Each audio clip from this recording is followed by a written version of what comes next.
మన ప్రభువును రక్షకుడైన యేసుక్రీస్తు పరిశుద్ధ నామమున ప్రియదేవుని సంగమ ప్రియదేవుని బిడ్డలారా ఉదయకాల సమయం దేవుని వాక్యాన్ని ధ్యానించిన ముందుగా ప్రార్థన చేసుకుందాం. ప్రార్థన. కృపగల తండ్రి, దయగల మా ప్రభువా, గతించిన రాత్రి తన రెక్కల చాటును కాచి కాపాడి సంరక్షించిన దేవ మన ఉదయకాల సమయం సజ్జలు ఎక్కడ చేరి ప్రార్థించుండగా వాక్యమైన దేవుడు వాక్యం ద్వారా నాతో మాతో మాట్లాడి మీరే మహిమ ఘనత ప్రభావాలు పొందమని యేసునామమున నడుచున్నాము తండ్రి. ఆమేన్. ప్రియదేవుని సంగమ ప్రియదేవుని బిడ్డల నేడు మనకు ఏర్పాటు చేయడం వాక్య భాగము ఆది కాండము 3వ అధ్యాయము 1 నుంచి 7 వచనాలు ధ్యానం చేసుకుందాము. ఆది కాండము 3వ అధ్యాయము 1 నుంచి 7 వచనములు ఈ విధంగా రాయబడినవి. దేవుడైన యెహోవా చేసిన సమస్త భూజంతువులలో సర్పము యుక్తి గలదై ఉండెను. అది ఆ స్త్రీతో, ఇది నిజమా? ఈ తోట చెట్లలో దేని ఫలము నైనను మీరు తినకూడదా అని దేవుడు చెప్పేనా అని అడిగాను. ప్రియదేవుని సంగమ ప్రియదేవుని బిడ్డలారా, దేవుడు మనల్ని ప్రేమించి మనల్ని ఆశీర్వదించి మనల్ని దీవించి మనము ఆయనతో పాటు సదాకాలము జీవించేవారమై ఉండాలని తండ్రి యొక్క ఉద్దేశము. అయితే ఆయన స్వారూప్యంలో ఆయన పొలుగులో చేయబడ్డ మనము లోకములో ఉన్నప్పుడు లోకమునందు ఉండు వాటి యందు ఆలోచన కలిగిన మనస్సు కలిగిన దేవుని చిత్తాన్ని విడిచిన వారం అవుతాము. తద్వారా పాపమునకు దాసులమవుతాము, అంటే ఆజ్ఞాతిక్రమం చేసిన వారం అవుతాం. ఇక్కడ వాక్యము సెలవిస్తున్న మాట, దేవుడైన యెహోవా చేసిన సమస్త భూజంతువులలో, అంటే దేవుడు సృష్టించిన వాటన్నిటిలో ఈ భూజంతువులన్నిటిలో కూడా మరి సర్పము యుక్తిగల ఉండేది అంటాడు. ఈ సర్పం అంటే చాలా యుక్తిగలది, అంటే తెలివైనది. అంటే అది ఏ విధంగా జీవించాలో ఉన్న జీవుల కంటే ఎక్కువ మరి జ్ఞానం కలిగిందిగా, తెలివి కలిగిందిగా ఇక్కడ మనం చూడగలం. అయితే అది ఆ స్త్రీతో ఇది నిజమా అంటుంది. అంటే ఆదాముకు సాటి సహాయంగా వచ్చిన ఆ స్త్రీతో ఈ సర్పము మాట్లాడుతూ ఆ ఏదైనా వనంలో తాను ఈ విధంగా ప్రశ్నిస్తుంది స్త్రీతో, ఇది నిజమా? ఈ తోట చెట్లలో దేని ఫలమునైనను మీరు తినకూడదని దేవుడు చెప్పేనా అంటుంది. అంటే దేవుడు సెలవిచ్చిన మాటలన్నీ, దేవుని ఉద్దేశించిన మాటలన్నీ గుర్తు చేస్తూ దేవుని ఆజ్ఞను అతిక్రమింపజేయడానికి వచ్చింది. అంటే ఆజ్ఞాతిక్రమం పాపం, పాపంలో వచ్చే జీతం మరణం.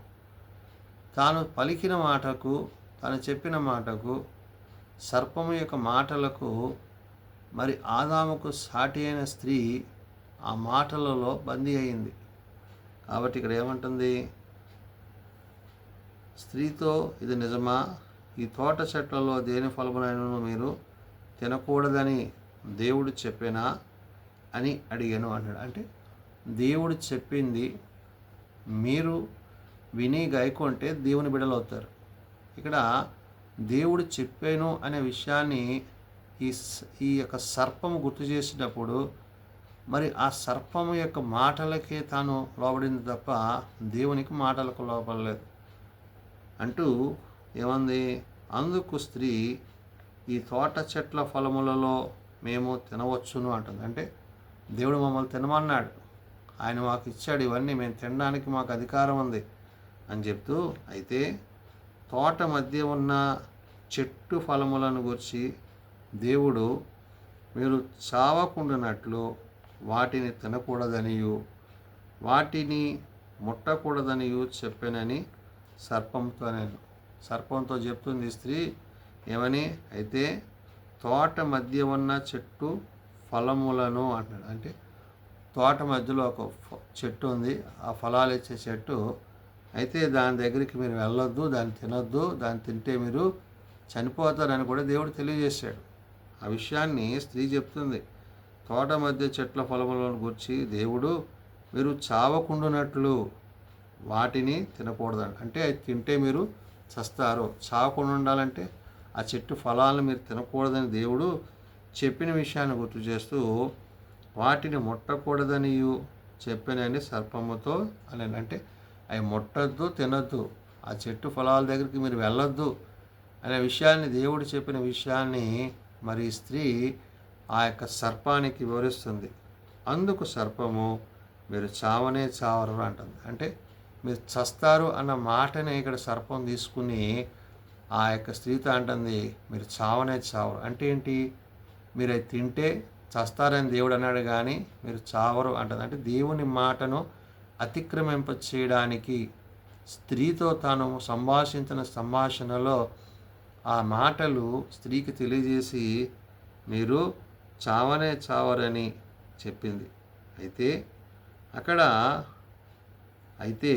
ఆ తోట మధ్య చెట్ల ఫలాల గురించి దేవుడు ఏదైతే చెప్పాడో ఆ విషయాన్ని వివరించినప్పుడు తాను ఆ స్త్రీ మాటలు గ్రహించిన సర్పము స్త్రీని పైన మనం చూసాం, మరి సర్పము యుక్తి గలదై ఉండును అంటాడు. కాబట్టి తన యుక్తులను అక్కడ ప్రదర్శించి ఏం చేసింది?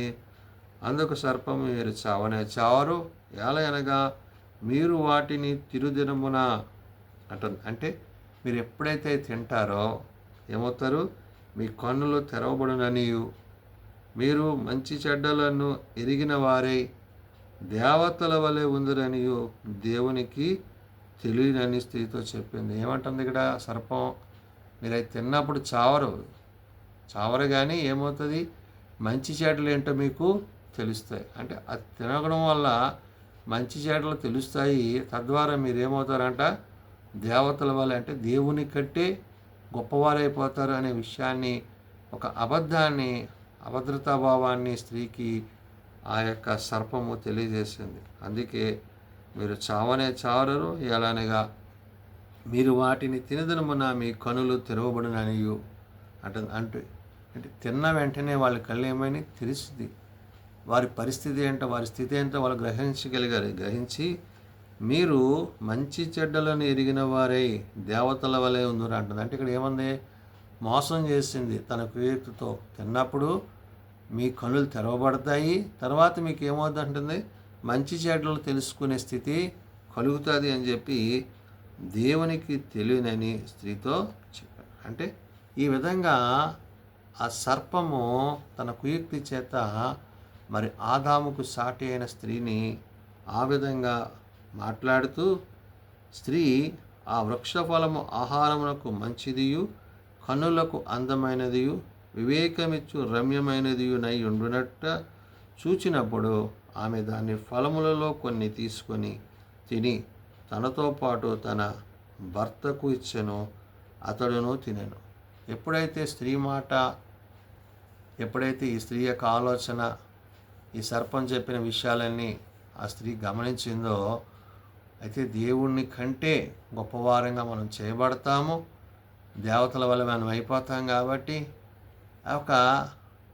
ఆ యొక్క ఆలోచన తనలో కలిగినప్పుడు ఆ స్త్రీ ఏం చేసింది? సర్పం మాట విన్నది. అందుకు సర్పము, మీరు చావనే చావరన్న మాటను తను గ్రహించేసింది. అంటే ఆ సర్పంతో మాట్లాడిన ఆ మాటలకే తాను ప్రాధాన్యత ఇచ్చింది, కానీ దేవుడు తినవద్దు అని చెప్పిన మాటను అక్కడ ఆమె విడిచిపెట్టింది. అంటే ఆజ్ఞను అతిక్రమించింది, పాపంలో పడ్డది. సర్పం యొక్క మాటలకు తన పరిస్థితి ఏంటో తాను తెలుసుకుంది. తాము దిగంబరులమని వారు గ్రహించారు. అయితే ఇక్కడ వాక్యం సెలవిస్తుంది, స్త్రీ ఆ వృక్ష ఫలమును ఆహారమునకు మంచిదియు అంటది. అంటే స్త్రీ ఏమనుకుంటుంది? అది తింటే మంచిది. రెండోది ఏంటి? కన్నులకు అందమైనది, చూడ్డానికి చాలా రమ్యంగా ఉంది, వివేకమిచ్చు రమ్యమైనదియునైనట్లు చూసినప్పుడు, అంటే వివేచాన్ని, జ్ఞానాన్ని, తెలివిని, అంటే కన్నులు తెరవబడ్డాయి, వాళ్ళు ఏంటో తెలుసుకున్నారు, వారి దిగంబరో తెలుసుకున్నారు. తద్వారా ఇంకా ఏ మేళ్ళు రాబోతున్నాయో అని ఆశతో, తృప్తితో తాను వాటిని ఫలాలను తిని ఏం చేసింది?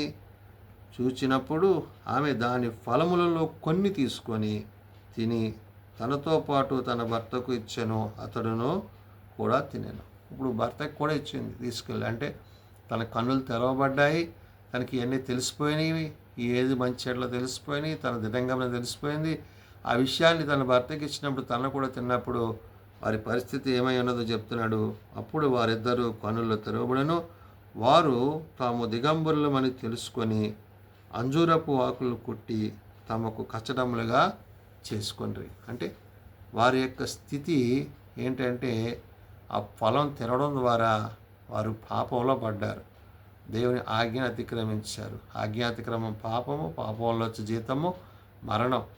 ఈ విధంగా సర్పము కుయుక్తిగా వారితో మాట్లాడి వారిని దేవుని యొద్ద నుండి, దేవుని యొక్క మాటలు వినేవారి స్థితి నుంచి మరి అపవాది యొక్క మాటలు వినేవారిగా వారిని చేయడంతో వారు పాపంలో పడ్డారు.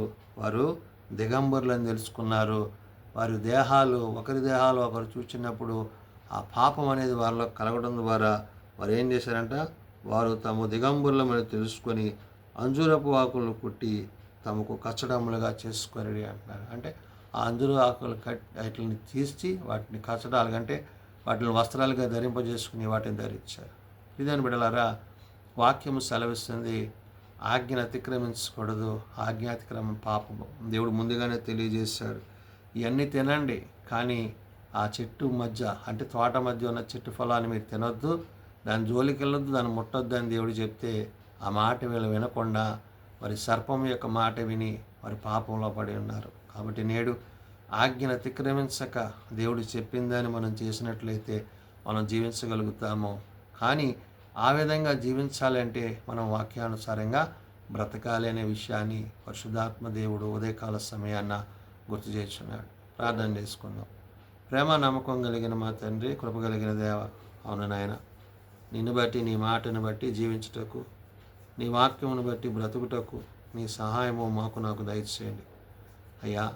అలనాడు ఆది తల్లిదండ్రులను ప్రభా సర్పము కీర్తితో నాయన మోసపరిచి నాయన మరి దేవా నీవు తినవద్దన్న వాటిని తినిపించి వారు దిగంబరులనే విషయాన్ని తెలుసుకొని వారి యొక్క పరిస్థితులు, వారి యొక్క స్థితిగతులు మార్చబడి ఉన్నవి.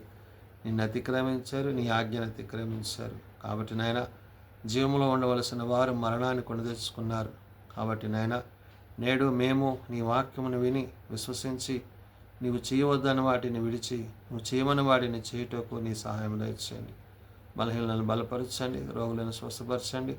ఆయా ప్రార్థన అవసరాలు కలిగిన కుటుంబాలను ప్రత్యేకపరచండి. ఏ ఒక్కరూ నశించగా అంతటందరూ మారు మనసు కలిగి పాప క్షమాపణ కలిగి నీ నిత్యరాజ్యంలో చేరగలుటకు సహాయం దయచేయండి. నాయన అలనాడు వచ్చిన ఆది తల్లిదండ్రులు చేసిన ఆ పాపము నుండి మమ్మల్ని రక్షించుటకు అయా నీ కుమారుడైన యేసుక్రీస్తు వారిని మా వద్దకు పంపించి వారి ద్వారా మాకు రక్షణ ఇచ్చి ఆ మరణంలోని జీవంలోకి మమ్మల్ని నడిపించి మాకు జీవాన్ని ఇచ్చిన దేవుడు. కాబట్టి నైనా నిన్ను బట్టి, నీ మాటను బట్టి మేము జీవించుటకు, ప్రవర్తించుటకు నీ సహాయం దయచేయమని, మా పాపముల నుండి, మా అతిక్రమంలో మేము విడిపింపబడి నీ వాక్యమును అనుసరించి, నీ నీతిని అనుసరించి జీవించుటకు సహాయం దయచేయండి. చిన్నబిడ్డలు, యవనులు, పెద్దలు, వృద్ధులు ప్రతి వారిని పేరు పేరున దీవించి ఆశీర్వదించి మీ కృప చేత కాపాడమని, మీరు ఆఖరికే మమ్మల్ని సిద్ధపరచమని, మహిమా ఘనత ప్రభావాలు మీరే పొందుకొనమని యేసునామమున నడుచున్నాం తండ్రి. ఆమేన్. పరలోకమందున మా తండ్రి, నీ నామం పరిశుద్ధపరచబడుగాక, నీ రాజ్యం వచ్చుగాక, నీ చిత్తం పరలోకమందు నెరవేర్చినట్లు భూమి మీద నెరవేరుగాక. మాడిన నాడు మాకు దయచేయము, మళ్ళీ ప్రార్థన చేసిన వారిని మేము క్షమించిన ప్రకారం మా ప్రార్థనలను క్షమించము. శోధనలతో ఏకాదశులను తప్పించము. రాజ్యము, శక్తి, మహిమ నిరంతరము నీవే నావు తండ్రి. ఆమేన్. మన పరమ తండ్రి అయిన దేవుని ప్రేమ, ప్రభువైన యేసుక్రీస్తు కృప, ఆదరణకర్త అయిన పరిశుద్ధాత్మ సహాయము సదా తోడేయండి, సంరక్షించునుగాక. ఆమేన్.